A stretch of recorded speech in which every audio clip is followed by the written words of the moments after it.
ಬೆಳಗಾಂ ಅಧಿವೇಶನ ಸಭಾಧ್ಯಕ್ಷರೇ, ಬೆಳಗಾಂ ಅಧಿವೇಶನದಲ್ಲಿ 1 ಎಕರೆ 36 ಗುಂಟೆ ಜಮೀನಿರುತ್ತೆ. ಒಂದು ಸರ್ಕಾರದ ಸ್ಥಳ. ಲೀಸಿಗೆ ಅವನು ಅಪ್ರೋಚ್ ಮಾಡ್ತಾನೆ. ಲೀಸಿಗೆ ಕೇಳಿದಾಗ ಲೀಸ್ ಕೊಡಲ್ಲ ಅಂತ ಹೇಳ್ತಾರೆ. ನನಗೆ ಹೌಸಲ್ಲಿ ಉತ್ತರ ಕೊಟ್ಟರೆ ಸಭಾಧ್ಯಕ್ಷರೇ, ಇದು ನಾನೇನು ಬೇರೆದು ಯಾವುದು ಹೇಳ್ತಾ ಇಲ್ಲ. ಇದರಲ್ಲಿ ಏನು ಹೇಳ್ತಾರೆ, ಆವತ್ತಿನ ರಾಮಲಿಂಗಾರೆಡ್ಡಿ ಮುಜರಾಯಿ ಅವ್ರು ಹೇಳಿರೋದು ದಾಖಲೆ. ಇದು ತಮ್ಗೆ ಹೇಳಿರೋದು ಸಭಾಧ್ಯಕ್ಷರೇ, ಇದು ನನಗಲ್ಲ, ತಮ್ಮ ಪೀಠಕ್ಕೆ ಹೇಳಿರೋದು. ಅದನ್ನೇನು ತೀರ್ಮಾನ ತಗೊಳ್ಳಿ, ತಮ್ಮ ಪೀಠಕ್ಕೆ ಸುಳ್ಳು ಹೇಳಿರೋದು ಇದು. ಯಾಕಂದ್ರೆ ಭ್ರಷ್ಟಾಚಾರ ನಡೆದಿಲ್ಲ. ಮಾನ್ಯ ಅಧ್ಯಕ್ಷರೇ, ಇದು ಮುಜರಾಯಿ ದೇವಸ್ಥಾನದ ಮುಜರಾಯಿ ಇಲಾಖೆಗೆ ಸಲ್ಲುತ್ತದೆ ಹೊರತು ಬೇರೆ ಯಾವುದಕ್ಕೂ ಕೊಡುವುದಿಲ್ಲ. ನಾವು ತೆಗೆದುಕೊಳ್ಳುತ್ತೇವೆ. ಇದು ತಮಗೆ ಹೇಳಿರೋದು, ಸಭಾಧ್ಯಕ್ಷರಂತ ಹೇಳಿರೋದು ಇದು ದಾಖಲೆ. ಇದು ಆಗಿದ್ದ ತಕ್ಷಣ ಇದನ್ನ ಲೀಸು ಕೊಡ್ತಾರೆ. ಲೀಸು ಕೊಡೋಕೆ ಮುಂಚಿತವಾಗಿ ಇದೇ ವ್ಯಕ್ತಿ ಹಿಂದೆ ಲೀಸಿಗೆ ತಗೊಂಡು ಬಾಡಿಗೆ ಕೊಟ್ಟಿಲ್ಲ ಅಂತೇಳಿ DC ಅದನ್ನ ಮುಟ್ಗೋಲು ಹಾಕೋಬೇಕು ಅಂತಾರೆ. ಆವತ್ತು ಇದೇ ಸಭೆಯಲ್ಲಿ 190-200 ಕೋಟಿ ರೂಪಾಯಿ ಬೆಲೆ ಬಾಳಂತ ಆಸ್ತಿ ಇದು, ಕೊಡಕ್ಕೆ ಬರಲ್ಲ ಅಂತ ಹೇಳ್ತಾರೆ. ಹೌಸಲ್ಲಿ ಕೊಟ್ಟಿರೋ ಉತ್ತರ ಬೆಳಗಾಂ ಅಧಿವೇಶನ. ಅಲ್ಲಿ ಕೊಟ್ಟಿರೋದು 13-12-23ರಲ್ಲಿ ಕೊಟ್ಟಿರೋದು. 1 ವರ್ಷದಲ್ಲೇ ಲೀಸ್ ಕೊಟ್ಬಿಟ್ರು 30 ವರ್ಷ. ದುರಂತ ಏನ್ ಗೊತ್ತಾ ಸಭಾಧ್ಯಕ್ಷರೇ, ಆ ಜಾಗದ 100 ಮೀಟರ್ 1.25 ಎಕರೆ ಜಾಗ ಇಟ್ಕೊಂಡು ಪಕ್ಕದಲ್ಲಿ 45,000 ಸ್ಕ್ವೇರ್ ಫೀಟ್ ಅಕ್ವಿಜೇಷನ್ ಮಾಡ್ತಾ ಇದ್ದಾರೆ. ಲೆಕ್ಕ ಹಾಕೊಳ್ಳಿ, 100 ಮೀಟರ್ಸ್ 45,000ಕ್ಕೆ ಎಲ್ಲ ಮನೆ ದೀಪ ಹಾರಿಸ್ಬೇಕೀಗ. ಆ ಮನೆಗಳೆಲ್ಲ ಹೊಡಿಬೇಕು, ಅಲ್ಲಿ ಮೆಟ್ರೋ ಸ್ಟೇಷನ್ ಮಾಡಬೇಕು, ಇವನಿಗೆ ಲೀಸು ಕೊಡಬೇಕು, ಈ ಮನೆಗಳು ಹೊಡಿಬೇಕು. ಎಷ್ಟೋ ಇಲ್ಲಿಂದ ನಮ್ಮ ಗೇಟ್ ಅಷ್ಟು ದೂರನಿಲ್ಲ ಸಭಾಧ್ಯಕ್ಷರೇ. ಭ್ರಷ್ಟಾಚಾರ ನಡೆದಿಲ್ಲ ಸಭಾಧ್ಯಕ್ಷರೇ, ಗೊತ್ತಿರಲಿ ತಮಗೆ. ಯಾಕಂದ್ರೆ ದಾಖಲೆ ಇಲ್ವಲ್ಲ, ಅದಕ್ಕೋಸ್ಕರ ನಾನು ಭ್ರಷ್ಟಾಚಾರದ ಬಗ್ಗೆ ಮಾತಾಡಲ್ಲ. ಕೇಂದ್ರ ಸರ್ಕಾರ ನಮಗೆ ಸಹಾಯ ಮಾಡಲ್ಲ ಅಂತಾರೆ ಮೆಟ್ರೋ ಫೇಸ್ 3ನಲ್ಲಿ. ಇವತ್ತಿಲ್ಲಿ ಅಕ್ವಿಜೇಷನ್ ಮಾಡ್ತಾವ್ರಲ್ಲ, ಇದಕ್ಕೆ ಯಾರ ಹಣ ಹೋಗೋದು? ಇದರಲ್ಲಿ ಸಾರ್ವಜನಿಕರ ತೆರಿಗೆ ಹಣ ಇವತ್ತು ಮೆಟ್ರೋ ಕೊಡಬೇಕಾಗಿರೋದು. ಆದರೆ ಒಬ್ಬ ಸಂಸ್ಥೆಯವನಿಗೆ ಕೊಟ್ಟಿದ್ದಾರೆ ಸ್ಥಳನ. ಕೊಡಲ್ಲ ಅಂತೇಳಿ ಹೌಸಿಂದ ಕೊಡ್ತಾರೆ. ಗೋದ್ರೇಜ್ ಅವನು ಕೊಡಬೇಡ ಅಂದ್ರೆ ಪ್ಲಾನ್ ಸ್ಯಾಂಕ್ಷನ್ ಮಾಡ್ತಾರೆ ಇಂಡಸ್ಟ್ರಿಯಲ್ನ. ಸುಪ್ರೀಂ ಕೋರ್ಟ್ ಆದೇಶ ಇದು. 1-2 ಸಭಾಧ್ಯಕ್ಷರು ನಡೀತಾ ಇರೋದು.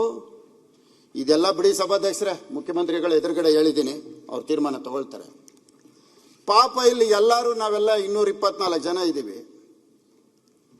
ಯಾರಿಗೂ ಕೂಡಲೇ ಸಾಹುಕಾರ ಆಗೋಂಥ ಐಡಿಯಾ ಯಾರಿಗೂ ಬರ್ತಾ ಇಲ್ಲ ಸಭಾಧ್ಯಕ್ಷರೇ. ಬಹುಶಃ ಪ್ರಿಂಟಿಂಗ್ ಮಿಷಿನ್ ಇಟ್ಕೊಂಡು ಕೋಟಾ ನೋಟ್ ಹೊಡೆದ್ರೆ ಅಷ್ಟು ಬೇಗ ಸಾಹುಕಾರ ಆಗಕ್ಕಾಗಲ್ಲ ಸಭಾಧ್ಯಕ್ಷರೇ. ಅದಕ್ಕಿಂತ ವೇಗವಾಗಿ ಬೆಳೆಯುವಂಥದ್ದು ಬೆಂಗಳೂರಲ್ಲಿ ನಡೀತಾ ಇದೆ ಸಭಾಧ್ಯಕ್ಷರೇ. ಅದಕ್ಕೆ ಉದಾಹರಣೆ ಹೇಳ್ತೀನಿ. ಒಂದು 160 ಕಿಲೋಮೀಟರ್ ರಾಜಕಾಲುವೆ ಪಕ್ಕದಲ್ಲಿ ಬಫರ್ ಝೋನಲ್ಲಿ ರೋಡ್ ಮಾಡೋದು ನಡೀತಾ ಇದೆ. ರಾಜಕಾಲುವೆ ಪಕ್ಕದಲ್ಲಿ ಎಷ್ಟು ಗೊತ್ತಾ ರೋಡ್ ಬಿಡ್ತು ಸಭಾಧ್ಯಕ್ಷರೇ? ಯಾವತ್ತನ್ನ ನೋಡಿದ್ದೀರಾ? ರಾಜಕಾಲುವೆ ಪಕ್ಕದಲ್ಲಿ 30 ಮೀಟರು ಸೆಂಟರ್ ಪಾಯಿಂಟ್ ಇಂದ ಆ ಕಡೆ 30 ಮೀಟರು. ಉದ್ದೇಶ ಏನು ಗೊತ್ತಾ ಸಭಾಧ್ಯಕ್ಷರೇ? ರಾಜಕಾಲುವೆ ಪಕ್ಕದಲ್ಲಿರೋ ಜಮೀನು 2.5 ಇಂದ 3 ಕೋಟಿ ಸಭಾಧ್ಯಕ್ಷರೇ. ರಸ್ತೆ ಇಲ್ಲ, ಅದಕ್ಕೆ ರಸ್ತೆನೇ ಇಲ್ಲ. ಈಗ 30 ಮೀಟರ್ ರೋಡ್ ಮಾಡಿದ್ರೆ 3 ಕೋಟಿ ರೂಪಾಯಿ ಜಮೀನು ಎಷ್ಟಕ್ಕೆ ಬೆಲೆ ಬಾಳೋದು ಗೊತ್ತಾ ಸಭಾಧ್ಯಕ್ಷರೇ? ಕೂಡಲೇ 43,560 ಅಡಿ 1 ಎಕರೆಗೆ. ಅಣ್ಣ ಸೂಕ್ಷ್ಮ ಗಮನಿಸಬೇಕು. 1 ಎಕರೆಗೆ 43,560 ಅಡಿ ಇಂಟು 3 1,30,680 ಅಡಿ ಆಗತ್ತೆ. ಪ್ರೀಮಿಯಂ ಎಫ್ಐಆರ್ ಬೇರೆ ತಂದಿದೆ ಸರ್ಕಾರ. ಏನೋ ಅದು ನ್ಯಾಯಾಲಯದಲ್ಲಿ ತಡೆಯಾಜ್ಞೆ ಇದೆ ಅಂತ ಹೇಳ್ತಾ ಇದ್ದಾರೆ. Premium FIR 40%. ಆ 40% ಪ್ಲಸ್ TDR 20%.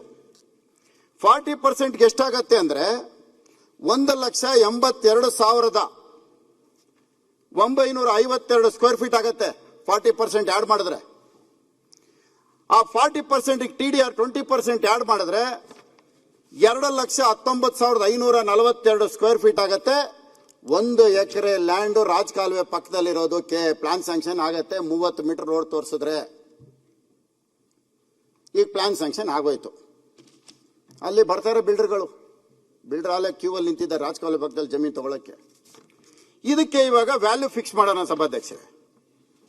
1 ಎಕರೆ ಇವತ್ತು 1 ಸ್ಕ್ವೇರ್ ಫೀಟ್ ಅಪಾರ್ಟ್ಮೆಂಟ್ಸ್ ಬೆಂಗಳೂರಲ್ಲಿ ಎಲ್ಲೇ ಹೋದ್ರೂ ಸಹ 15,000 ರೂಪಾಯಿ ಬೆಲೆ ಬಾಳುತ್ತೆ. ತಗೊಂತಾರೆ. ಅದು ಉತ್ತರ ಭಾರತದವ್ರು ತಗೊಂತಾರೋ ದಕ್ಷಿಣ ಭಾರತದಲ್ಲಿರೋರು ತಗೊಳ್ತಾರೆ. ಅದ್ರ ಬೆಲೆ 15,000 ರೂಪಾಯಿ ಮಾಡಿದ್ರೆ 329,31,36,000 ರೂಪಾಯಿ ಆಗತ್ತೆ. ಅದನ್ನ ಕನ್ಸ್ಟ್ರಕ್ಷನ್ ಮಾಡ್ಬೇಕಲ್ಲ ಸಭಾಧ್ಯಕ್ಷರೇ. ಅದಕ್ಕೆ ಬಂದ್ಬಿಟ್ಟು ಸುಮಾರು 65,86,26,000 ಆಗುತ್ತೆ. 3 ಕೋಟಿ ಬೆಲೆ ಬಾಳುವಂತ ಜಮೀನಲ್ಲಿ ಲಾಭ ಎಷ್ಟು ಗೊತ್ತಾ ಸಭಾಧ್ಯಕ್ಷರೇ? 263 ಕೋಟಿ. ರಾಜಕಾಲುವೆ ಪಕ್ಕದಲ್ಲಿರೋ 1 ಎಕರೆ ಜಾಗಕ್ಕೆ ಬೆಲೆ. ಇದನ್ನು ಯಾರಾದರೂ ಗಮನಿಸ್ತಾ ಇದ್ದಾರಾ ಸಭಾಧ್ಯಕ್ಷರೇ? ಎಷ್ಟು ಜನಕ್ಕೆ ಗೊತ್ತಾಗ್ತಾ ಇದೆ ಇದು? ಯಾರಾದರೂ ಒಂದಿನ ಯೋಚನೆ ಮಾಡಿದಾರ ಇದು? ಇದ್ರ ಜೊತೆಯಲ್ಲಿ 263 ಕೋಟಿ ಇದು. ಈಗ ರಾಜಕಾಲುವೆಗಳಿಗೆ ನಾವು ದುಡ್ಡು ಕೊಡ್ಬೇಕಲ್ಲ ಸಭಾಧ್ಯಕ್ಷರೇ, ತಡೆಗೋಡೆ ಕಟ್ಟಬೇಕಲ್ಲ. ಆ ದುಡ್ಡು ಎಲ್ಲಿಂದ ತರೋದು? ಅದಕ್ಕೂ ದುಡ್ಡು ಬೇಕಲ್ಲ. ಈಗ ತಡೆಗೋಡೆ ಕಟ್ಟಬೇಕಲ್ಲ, ಒಂದು ದೊಡ್ಡ ಕಾಂಕ್ರೀಟ್ ವಾಲ್ ಮಾಡಿ 30 ಮೀಟರ್ ರೋಡ್ ಮಾಡಿ FIR 3 FIR ಅಚೀವ್ ಮಾಡಬೇಕು. ಇದೆಲ್ಲ ಮಾಡಬೇಕು ಅಂದ್ರೆ ರಾಜಕಾಲುವೆಗೆ ದುಡ್ಡು ಬೇಕಲ್ಲ. ಅದಕ್ಕೆ ಎಲ್ಲೋಗ್ಬೇಕು ನಾವು? ವರ್ಲ್ಡ್ ಬ್ಯಾಂಕ್ ಲೋನ್ಗೆ ಹೋಗ್ಬೇಕು. 963 ಮೀಟರ್ ಮೇಲಿದ್ದೀವಿ ನಾವು ಸಮುದ್ರದ ಮಟ್ಟಕ್ಕೆ. ಇತಿಹಾಸದಲ್ಲಿ ಚರಿತ್ರೆಯಲ್ಲಿ ಯಾವುದು ಚಂಡಮಾರುತ ಬಂದಿಲ್ಲ, ಏನು ಮುಳುಗಲಿಲ್ಲ ಬೆಂಗಳೂರು. ಇವತ್ತವರೆಗೂ ಮುಳುಗಿಲ್ಲ ಬೆಂಗಳೂರು. ಇದಕ್ಕೆ ಲೋನ್ 2,000 ಕೋಟಿ ವರ್ಲ್ಡ್ ಬ್ಯಾಂಕ್ ಅಲ್ಲಿ ಲೋನ್ ತರ್ತಾರೆ. ಲೋನ್ ತರೋದು ಎಲ್ಲಿಗೆ ಗೊತ್ತಾ ಸಭಾಧ್ಯಕ್ಷರೇ? ಈ 2,000 ಕೋಟಿ ತಂದಿರೋದು ಈ ರಾಜಕಾಲುವೆ ಪಕ್ಕದಲ್ಲಿ ಗೋಡೆ ಕಟ್ಟೋದಿಕ್ಕೆ.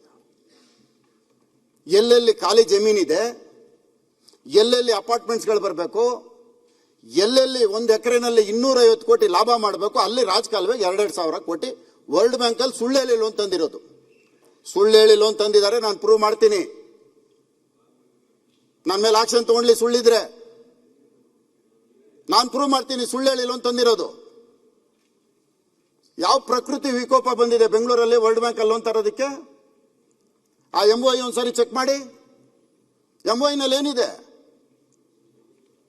ಸುಳ್ಳು ಹೇಳಿ ಲೋನ್ ತಂದು ಇದ್ರನ್ನ ಕೊಟ್ಟಿರೋಂಥದ್ದು ಯಾರಿಗೆ? ಒಬ್ಬನೇ ಕಾಂಟ್ರಾಕ್ಟರ್ಗೆ 7 ಪ್ಯಾಕೇಜು, ಒಬ್ಬನೇ.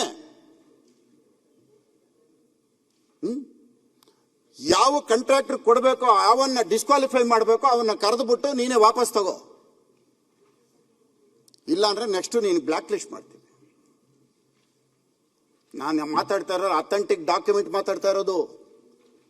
ನಾನು ಯಾವುದು ಸುಮ್ನೆ ಏನೋ ಪೇಪರ್ ಕಟ್ಟಿಂಗ್ದು ಇನ್ನೊಂದು ಇಟ್ಕೊಂಡು ಮಾತಾಡ್ತಾ ಇಲ್ಲ.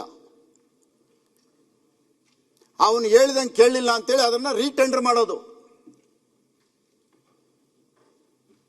ಕ್ವಾಲಿಫೈ ಆಗಿದೆ ಇರೋವನಿಗೆ ಟನಲ್ ವರ್ಕ್ ಮಾಡೋನಿಗೆ, ಕೆನಾಲ್ ವರ್ಕ್ ಅವ್ನು ಕ್ವಾಲಿಫೈ ಆಗಲ್ಲ.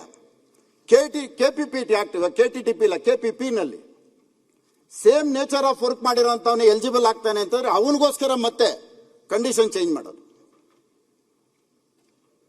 ಮಾಡಿದ್ದಾರೆ, ಕೊಟ್ಟಿದ್ದಾರೆ. ಹೇಳ್ದಂಗೆ ಕೇಳಿಲ್ಲ ಅಂತೇಳಿ ರೀಟೆಂಡರ್ ಮಾಡಿದ್ದಾರೆ. ಇದಕ್ಕೆ ಯಾವುದಕ್ಕೂ ಭ್ರಷ್ಟಾಚಾರ ನಡೆದಿಲ್ಲ. ಆವಲೇ ತಾವು ಸತೀಶ್ ರೆಡ್ಡಿ ಹೇಳಿದಕ್ಕೆ ಒಂದು ಮಾತು ಹೇಳಿದ್ರಿ. ಇವೆಲ್ಲ ಭ್ರಷ್ಟಾಚಾರ ನಡೀದೆ, ಪ್ರಾಮಾಣಿಕವಾಗಿ ನಡೀತಾ ಇರೋಂಥದ್ದು. 7 ಟೆಂಡರ್ ಒಬ್ಬರೇ ಹಾಕೋದು, ಒಬ್ಬನಿಗೆ ಅವನಿಲ್ಲಿ ಇವನಿಲ್ಲಿ, ಇದು ನಡೀತಾ ಇರೋಂಥದ್ದು. ಲೇಟೆಸ್ಟ್ ಹಾಗೂ ಇಂಟ್ರೆಸ್ಟಿಂಗ್ ಸುದ್ದಿಗಳಿಗಾಗಿ ಬಾಸ್ ಟಿವಿ ಕನ್ನಡ ಚಾನೆಲ್ನ ಸಬ್ಸ್ಕ್ರೈಬ್ ಮಾಡಿ. ಹಾಗೆಯೇ ಬೆಲ್ ಐಕಾನ್ ಪ್ರೆಸ್ ಮಾಡಿ. ಇದರ ಜೊತೆಗೆ ಫೇಸ್ಬುಕ್, ಇನ್ಸ್ಟಾಗ್ರಾಮ್, X ನಲ್ಲೂ ಮಿಸ್ ಮಾಡದೆ ಫಾಲೋ ಮಾಡಿ.